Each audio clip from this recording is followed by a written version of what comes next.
இந்த மாதத்தின் முதல் நாளிலே கர்த்தருடைய வார்த்தையை தியானிப்பதற்கு தேவன் நமக்கு நல்ல கிருபைகளை கொடுத்தபடினாலே தேவனுக்கு நன்றி செலுத்துகிறேன்.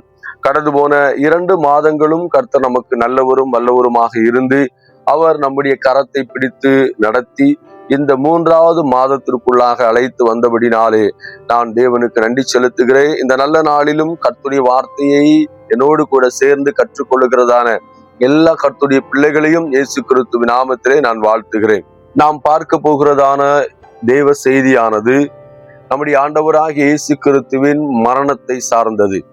ஆண்டவராகிய இயேசு கிறிஸ்து ராபோஜனம் எடுத்த அன்று ராத்திரியிலே சீசர்களுடைய கால்களை கழுகினார் என்று சொல்லி நாம் பார்க்கிறோம். எதற்காக ஆண்டவராகிய தெய்வம் அந்த சீடர்களுடைய கால்களை கழுகினார்? அதற்கு ஒரு காரணம் இருக்கிறது. ஆண்டவராகிய தெய்வம் இந்த சீடர்களுக்கு ஒரு சில காரியங்களை கற்றுக் கொடுக்கும்படியாக அதை அங்கே செய்து காண்பிப்பதை தான் இங்கே விளக்குகிறது. அதாவது இயேசு கிறிஸ்து வாழ்ந்த காலமானது ஏறக்குறைய கிபி 30-34 இந்த காலகட்டங்கள். இந்த காலகட்டங்களில் யூதர்களுக்குள்ளாக ஒரு வழக்கம் இருந்தது. யாராவது விருந்தாளி வீட்டுக்கு வந்தால் அந்த விருந்தாளியின் காலை கழுகும்படியாக அடிமைகளிடத்திலே சொல்லுவாங்களாம்.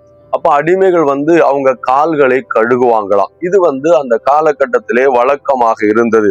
நம்முடைய ஆண்டவராகிய இயேசு கிறிஸ்துவை ஒரு ஊர்ல பெரிய பணக்காரர் ஒருத்தர் அழைக்கிறார். அப்போது இயேசு கிறிஸ்து அந்த வீட்டுக்கு போகிறார். அவருக்கு அங்கு ஆகாரம் கொடுக்கப்படுகிறது.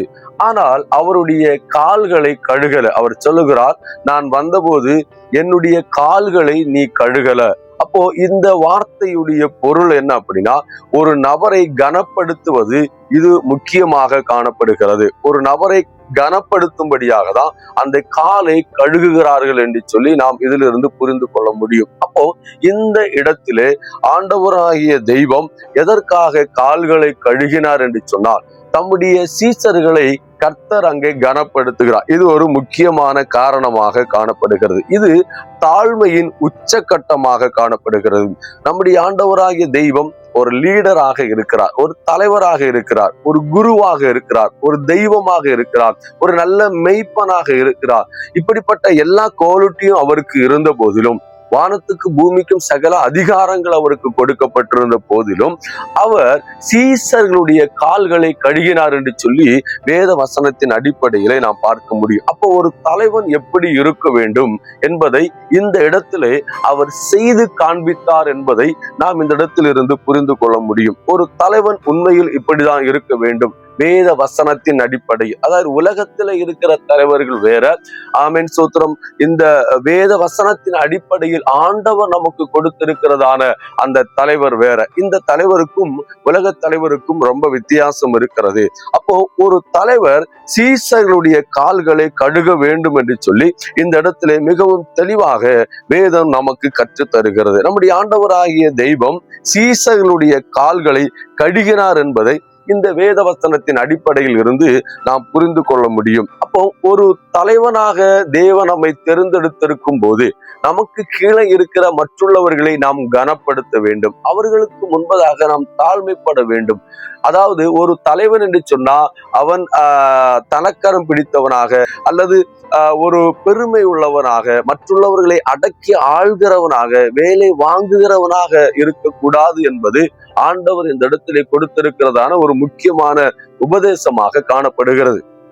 அந்த காலகட்டங்களிலே நீங்க பாத்தீங்கன்னா சீசர்களுக்குள்ளாக ஒரு பெரிய பிரச்சனை ஓடிக்கொண்டிருந்தது. என்ன பிரச்சனை அப்படின்னா, நான் பெரியவனா, நீ பெரியவனா, யார் தலைவனாக இருக்கணும், யார் சொல்றதை யார் கேட்கணும், அப்படிப்பட்டதான சில பிரச்சனைகள் நடந்து கொண்டிருந்தது. அப்ப இந்த பிரச்சனைகளுக்கு ஒரு தீர்வை கொண்டு வருவதற்கும் முழு உலகத்திற்கு கடைசி வரைக்கும் ஒரு செய்தியை கொடுப்பதற்கும் ஆண்டவர் இந்த காரியத்தை அங்கே செய்கிறதை நாம் பார்க்க முடியும். ஆண்டவராகிய தெய்வம் இந்த இடத்திலே சீசர்களுக்காக மாத்திரமல்ல, நமக்காகவும் இந்த காரியத்தை கொடுத்திருக்கிறார். ஒருவேளை நீங்கள் தலைவராக இருப்பீர்களே ஆனால், நீங்கள் ஒரு போதகராக இருப்பீர்களே ஆனால், நீங்கள் மற்றவருடைய கால்களை கழுகுங்கள் என்று சொல்லி இங்கே வேதம் நமக்கு கற்றுத் தருகிறது. வேத வசனத்தின் அடிப்படையில நீங்க பாருங்க, ஆண்டவராகிய இயேசு கிறிஸ்து இந்த காரியத்தை செய்தார் என்று சொல்லி வேதத்தில் எழுதப்பட்டிருக்கிறது. யோவான் எழுதின சுவிசேஷம் 13ஆம் அதிகாரம் 4 முதல் 5 வரை இருக்கிற வசனத்தை நீங்கள் வாசித்து பார்க்கும் பொழுது, அப்பொழுது அவர் எழுந்து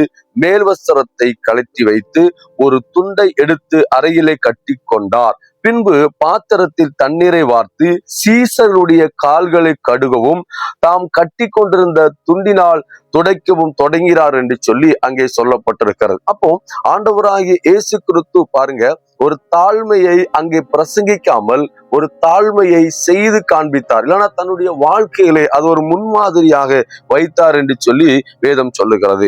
யோவான் எழுதின சுவிசேஷம் 13ஆம் அதிகாரம் 15வது வசனம் சொல்லுகிறது, நான் உங்களுக்கு செய்தது போல நீங்களும் செய்யும்படிக்கு உங்களுக்கு மாதிரியை காண்பித்தேன் என்று சொல்லுகிறார். அப்ப அந்த இடத்துல திருவிருந்து எடுத்த போது இயேசு கிறிஸ்து கால்களை கழுகினதின் நோக்கம் என்ன? நீங்களும் நானும் அதை செய்ய வேண்டும்.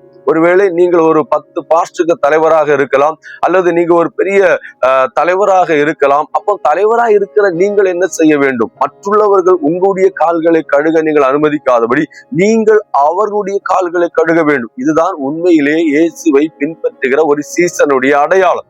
அப்போ ஒரு சீசனாக அல்லது ஒரு தலைவனாக, ஒரு பொறுப்பாளராக, ஒரு லீடராக நியமிக்கப்படும் போது நாம் மற்றுள்ளவர்களுடைய கால்களை கழுக வேண்டும் என்று சொல்லி ஆண்டவராகிய இயேசு கிறிஸ்து சொல்லுகிறார். சும்மா ஃபார்மாலிட்டிக்காக கழுகுறதல்ல, முழு மனதோடு கூட அவர்களை நேசிக்கவும் அந்த இடத்துல நாம் தாழ்ந்திருக்கவும் நாம் கற்றுக்கொள்ள வேண்டும் என்று சொல்லி ஆண்டவர் நமக்கு சொல்லுகிறார். பாருங்க, மத்தேயு சுவிசேஷம் 23:11, உங்களில் பெரியவனாய் இருக்கிறவன் உங்களுக்கு பணிவிடைக்காரனாக இருக்க கடவான். நீங்கள் ஒருவேளை பெரியவனாக இருக்க விரும்பினால், ஒரு ஊழியக்காரனாக இருக்க விரும்பினால், அல்லது ஒரு லீடராக, ஒரு தலைவராக இருக்க விரும்பினால், நீங்கள் உங்களுக்கு கீழே இருக்கக்கூடிய நபர்களுடைய கால்களை கழுக வேண்டும் என்று சொல்லி வேதம் சொல்லுகிறது. இந்த காரியத்தை நீங்கள் நன்றாக புரிந்து கொள்ளுங்கள். இந்த காரியம் நிச்சயமாக உங்களுடைய வாழ்க்கைக்கு ஒரு பெரிய மாற்றத்தை கொண்டு வரும். நம்முடைய ஆண்டவராகிய தெய்வம், நல்லா கவனிங்க, நம்முடைய ஆண்டவராகிய தெய்வம் சர்வ வல்லமை உள்ள தெய்வம். அவரே ஒரு மனிதனுடைய காலை கழுகி நமக்கு முன்மாதிரியை காண்பித்தார் என்று சொன்னார். நிச்சயமாக இந்த காரியங்களை நாமும் செய்ய வேண்டும். நிச்சயமாக இந்த காரியத்தை நாம் கடைபிடிப்போம். கர்த்தர் இந்த வார்த்தையினால் உங்களை ஆசீர்வதிப்பார். God bless you.